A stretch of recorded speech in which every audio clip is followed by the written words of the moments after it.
Class, I just want to go over what I'd like you to definitely do on your own time in regards to the missed lab of this week. As you can see, I have up here on the screen some of the handouts from the lab section in your syllabus. This is what we would have done in lab had we had class today and tomorrow. First of all, there is a assessment of comfort in your lab forms, just looking at life balance, and as you can see, it really does relate to our concept of comfort. And I'm not going to read over all these questions. It's obvious you can do that on your own. You might want to do it on one of your family members while you're at home. You will be doing this in clinicals with hopefully a patient, talking about, do you meet with your physician at least once a year for a checkup? How would you rate your health?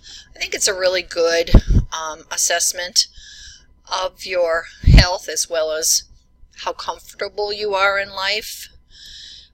Talking about things that you do for relaxation, talking about your sleep patterns, do you nap, things that we've been talking about all along in regards to the concept of comfort. Do you exercise?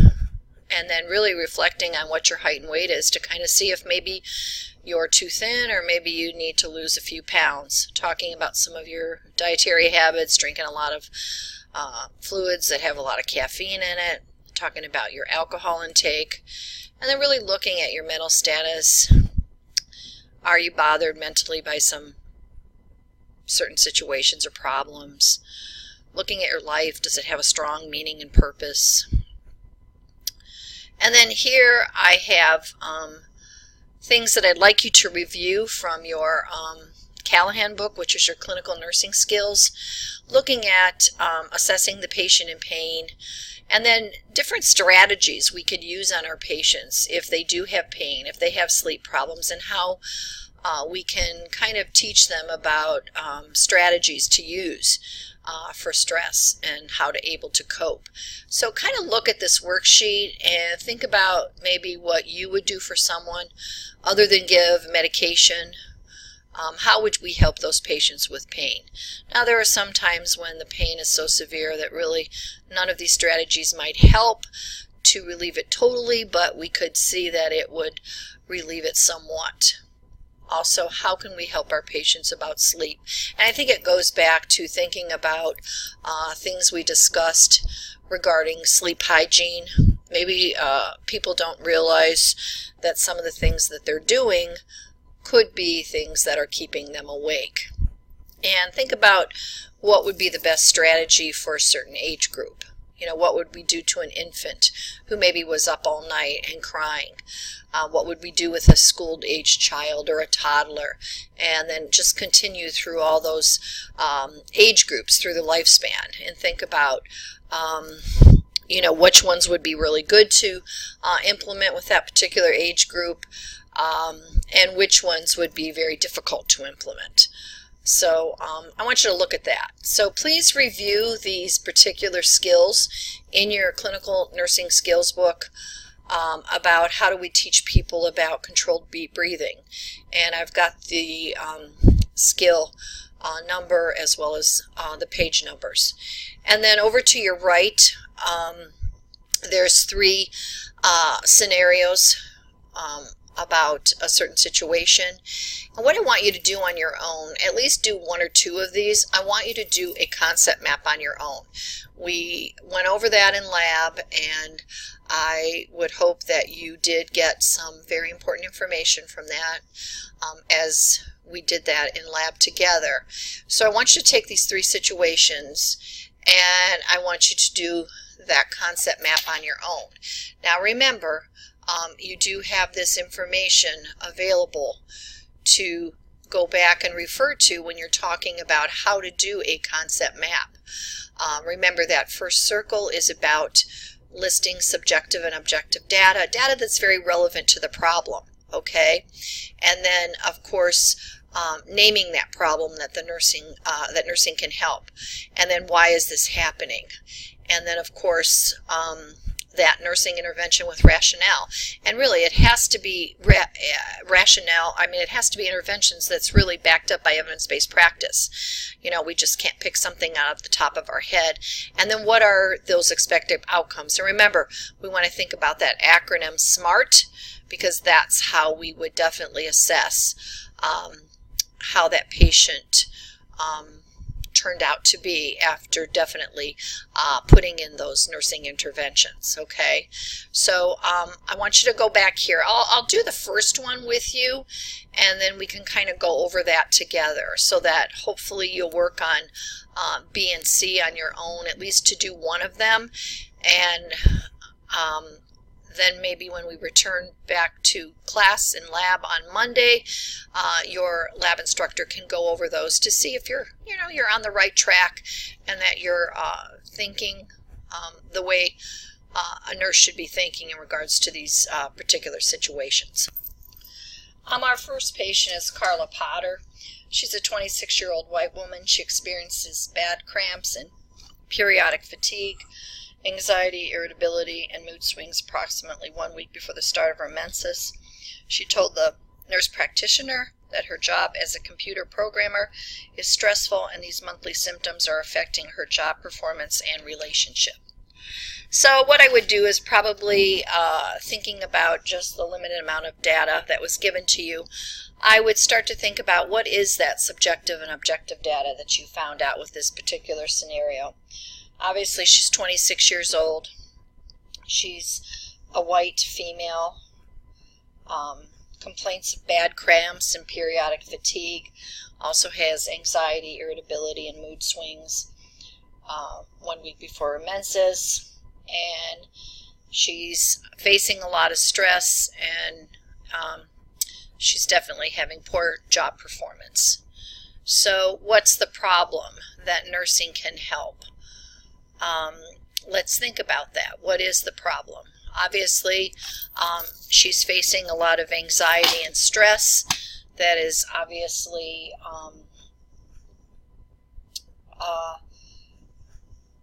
based on the fact that her menses are very stressful as well. And she then concludes that because of these issues, it's really affecting the way that she's doing her job. And why is this happening? It could be the fact that she might have some kind of hormonal imbalance, and she's having some very, I would say, very tough menstrual periods, and there might be a cause for that. And then some of the interventions would be to maybe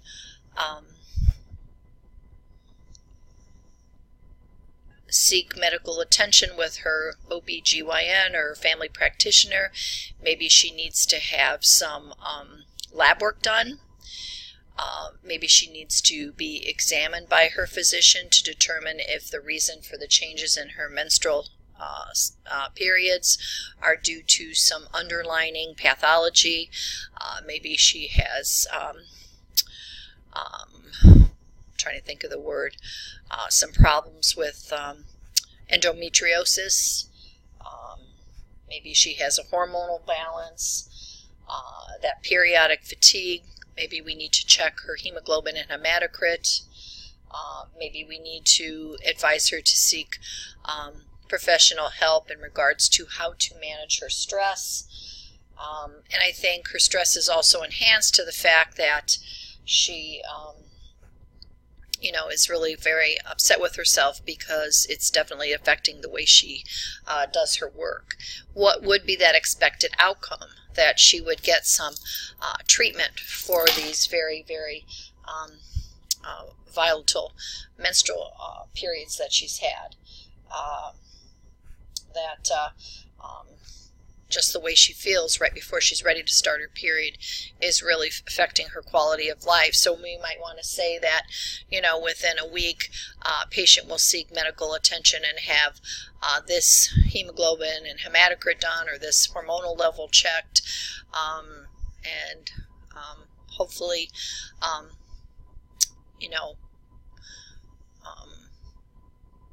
take the what am I going to say? Take the advice from her physician to maybe do this and do that to hopefully alleviate some of the very, very terrible symptoms that she's having with her menses. So that's kind of how we want to think about it. Think about those SMART goals. Remember, S stands for specific, M for measurable, A for achievable, R is for relevant, and T is for timely. So that's how we definitely write that goal in regards to that acronym, because we want to make sure that we can really measure in a timely fashion what we can do and what we would see or what we'd like to see happen with this particular lady. So that's just kind of an example of a concept map, a linear concept map, and I would just hope that on your own you would definitely do the next two, and then your lab instructor would be kind enough to go over those with you, okay? Because you will be doing these quite frequently throughout Nursing 100, and as I said, we'll do them in Nursing 121, and then when you get to Nursing 122, these will become a little bit more complex, and we'll add like a second layer to these so that you will really start to really get into that in-depth critical thinking about what's going on with your patient. Lastly, remember we watched that video in week 1 about cultural sensitive issues where we had the male nurse being very empathetic with the young girl who came in to talk about her pregnancy. I want you to look at that video again. It's definitely uploaded in week 1 for you, and look at it in another side. Let's talk about the signs of stress observed in the patient, identify the strategies the nurse used to help the patient through this stressful situation, and what kind of information that you read from your clinical nursing skills would you recommend for this patient, and why? And why do you think that you selected that particular technique, and why you think it would be very helpful for the patient? I'll play back that video just to remind you of the dynamics between the nurse and that young girl. Now please really watch this video again. It's only less than 2 minutes, and kind of look at it in regards to our concept of comfort.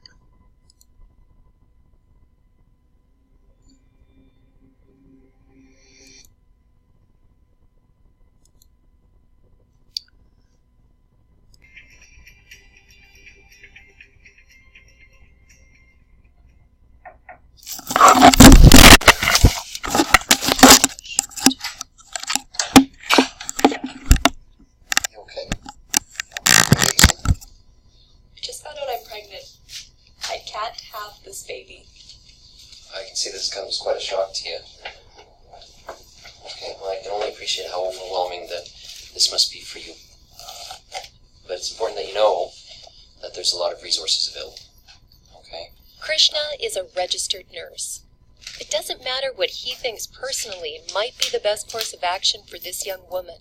He is obligated to explain to the patient all of the available resources and options, and let her decide what to do. Well, I'm a registered nurse. I'm responsible for providing the best possible care for patients, whoever they are, whatever the circumstances. The most important care I could provide for this young woman is simply just to be a supportive source of information, an empathetic ear. I can't and shouldn't tell her what to do, or pretend like I know what I do in that particular situation. I can recommend other sources of information or support for whatever decision she comes to. I'm here to help, to clarify her options, not to complicate or convince her of any course of action.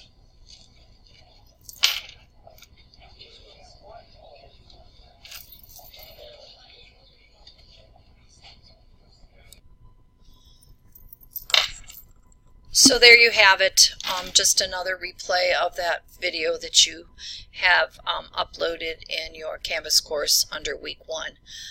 That's pretty much all that we would have done in lab this week, and hopefully you review those forms from your lab section in your syllabus and really work on that assessment of comfort, work on those linear concept maps, and then again think about these questions. And then I will also upload a couple PowerPoints, one on the on the concept of comfort and one on stress and coping. And those are just ways in which you can see that they are outlines of some of the assigned reading.